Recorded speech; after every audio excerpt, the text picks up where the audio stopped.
Okay, so what's a bunch of guitars doing in a video about finance? Well, rest assured, we're going to give you some good solid advice in a couple of minutes, but first I'd like to ask you, has the stock market got you down?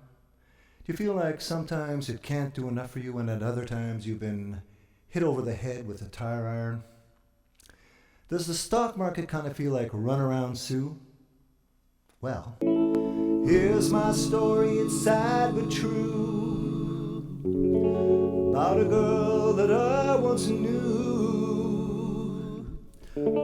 She took my love and ran it around with every single guy in town. Hip, hip, oh, hip, oh, hip, oh, la da da da, hip, hip,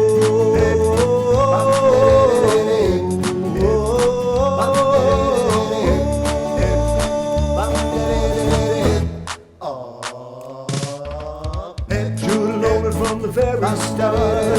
You screwed me with a broken heart. Now listen, people, what I'm telling you, stay away from a runaround Sue. Well, her amazing lips and the smile on her face, the touch of her hand and this girl's embrace. But if you don't want to cry like I do, stay away from a runaround Sue. I said, well,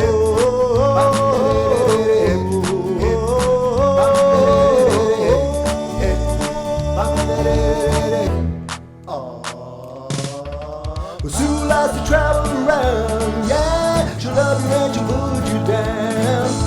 But people let me put you wise. Sue goes out with other guys. Here's the moral of the story from a guy who knows. I fell in love and my love still grows. I scared a fool, but she never knew to tell you. Stay away from a runaround Sue. Said, whoa, stay away from that girl. I don't know what you do. Stay away from it. So that was an old tune by Dion and the Belmonts, and if it'll be familiar if you're over 50. Okay. All right. So we all know that the stock market can be fickle, like Runaround Sue, and that's because the stock market is a measure of investor sentiment. And since all investors are people, you have to expect that the markets will reflect all the foibles, fears, and anxiety of our human condition. So how do we deal with this? How do we invest our hard-earned money without losing it to the whims of this intractable and unpredictable entity? Now, that's a question people have been asking ever since the stock market was invented, so at least we have a history to look back on to determine what works and what doesn't. So let's look at some of the things you should be doing and some of the things that you should avoid. I'm going to assume that you have at least some experience selling and buying securities, and if you're a complete novice, this video is probably not for you. So to begin, don't buy stocks. Build a portfolio. A portfolio is a mechanism for managing the risk of investing. And with the portfolio approach, you decide on the parameters of said risk and structure your investments to the exact point of your comfort zone. Every single security, every known investment carries an inherent level of risk, and combining the different types of assets in certain proportions lowers your overall risk. So before we buy stocks or bonds or REITs or mortgages, you must design your portfolio in the same manner that an architect draws up plans for a building. You don't build until you have the blueprints. I have found that most people who walk into my office have a good idea of what stock constitutes a blue chip versus a junior of the high risk sort. And to tell the truth, it's not that difficult to pick a good solid security.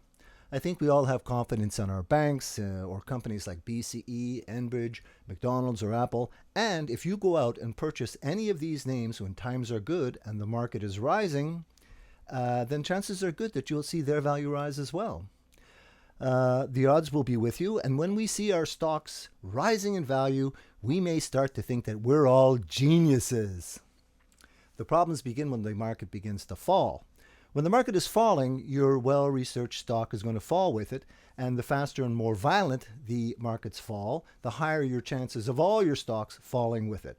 So good stock selection is not going to prevent losses if we run into another 2008 or an October 1987. So stock selection is one thing, but portfolio management is another. The former many people can figure out, but the latter is where most fail miserably. So, without going into an exhaustive lecture, let me at least give you some of the basic rules, because a well-structured portfolio will withstand the tempestuous winds of the stock market hurricane. First, asset allocation. Now, everybody's always talking about allocation. We want some exposure to the stock market because in the end, that is where most of your gains will be made. The key question is, how much exposure? What percentage of the total do you want in stocks? And this varies from person to person. Second, learn to recognize and measure the different levels of risk associated with the securities you will own. That's an exhaustive subject on its own, but if you are faced with a choice between a junior miner called Alligator Gold or shares in Royal Bank, I think you can pretty well decide that the Royal Bank is the less risky. If you draw a line on a quadrant that begins at the lower left-hand corner and rises to the upper right-hand corner, that line will represent the different levels of risk in any security, starting at the low end with GICs, short government bonds, and rising through corporate bonds, income trusts, to stocks and venture capital. Here's a little picture to show you what I mean.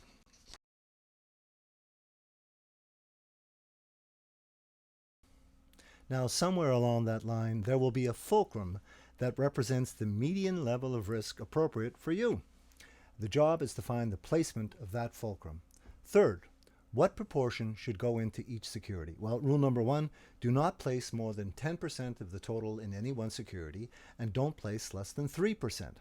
Mathematicians have calculated that it takes 33 separate securities to eliminate the risk of owning any one of them. So if you want to own less than 33, you'll have to own more of the lower risk type than of the higher risk type. And rule number two, the higher amounts go into lower risk securities, and high risk securities receive the lowest allotment.